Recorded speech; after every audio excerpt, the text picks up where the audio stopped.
So I've seen quite a few comments of some people that are still struggling to get those really rare schematics from the Red Worm. I'm talking about the Flawless Crystal schematic, the Legendary Aether Tool schematic, and the Scorcher case. Well, this video is going to be for you guys, because today we're going to be going over the easiest ways for you guys to be farming the Red Worm, especially for the solo players out there. With that being said, welcome on back to the channel, everybody. If y'all don't know, my name is Ghost. I appreciate everybody stopping on by the video today. If you're into zombies content or anything Call of Duty, please do consider dropping the video a like and subscribing to the channel, guys. I'd really appreciate it. So initially when I started this match, I was actually going to end up doing a video on the Damon pistols, but I noticed somebody in chat say that they needed help with the Red Worm, which actually kind of brings me to my first tip. Always be watching the chat and don't be afraid to use it. In a lot of my matches here in Modern Warfare Zombies, I see people typing in there all the time that they're either going to do the Red Worm or asking if there's somebody in the match that's going to be doing the Red Worm. Like right after in this match, when this guy asked for help with the Red Worm, we had another guy ask if we had all of the USBs, which this guy responded that he did. Now in situations like this, it doesn't really require any setup for you besides being ready for the fight. Now I would advise you guys to bring in 2 durable gas masks with you, as you're going to be spending the entire fight inside of the gas. Now you can refill your gas mask at the ammo caches that are going to be here at the boss fight. It's nice just to have that spare one in your back pocket just in case. Also, I would buy and store as many sentry guns as you absolutely can. Those are definitely going to help you out with this worm fight. And if you're running solo, be sure to bring in at least a couple self revives, because this worm has a lot of chances to knock you down, and you never know if the people around you will res you. But like I've said before, you don't actually need to join up with the team that is setting up the worm fight or starting it in order to take part in the fight and get those rewards. As long as you get in a good few shots and you're actually causing damage to him, you're going to end up getting those rewards once he dies. Now the worm's health does scale to the size of the squad that starts it, so you never know. I've had these fights last for up to 5 minutes, and I've also had these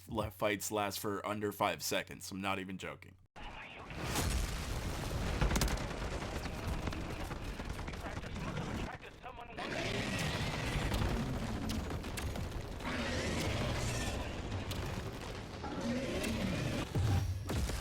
Also, besides watching the chat, another thing you guys can do is pull up your tac map and look where the Aether Storm is. Right along the outside of it, you should notice 2 ammo caches spawn somewhere right next to each other, and that's going to be where the boss fight is. So if you notice a bunch of people hanging out around there, especially towards the end of the match, you know that they're most likely getting ready to do that fight, and you can just hop over there and join along in with them. Now next, I know this isn't going to happen every single match. You're not always going to get lucky enough to have a bunch of other people set this thing up for you, but it's actually really easy for you to do yourself. Now I'm sure if you guys have set up this thing before, or if you've attempted to, you probably know that you have to go to one of these 2 locations and find out where the 4 USBs are going to be spawning. Well, I'm going to put up this map on the screen right here that's going to show you where those starting locations are, and it also is going to show you where all of the USB locations are at, so you guys can just go straight to those things if you'd like. Especially if you have a Scorcher case, this is really easy to do really fast. But once you've gathered up all 4 of the USBs, just go ahead and open up the chat and ask the lobby if there's anybody who'd like to join you for the Red Worm fight, and I can guarantee you 9 times out of 10 you'll have a bunch of people that will. The Modern Warfare Zombies community has honestly been one of the most helpful, nicest gaming communities I've ever been a part of.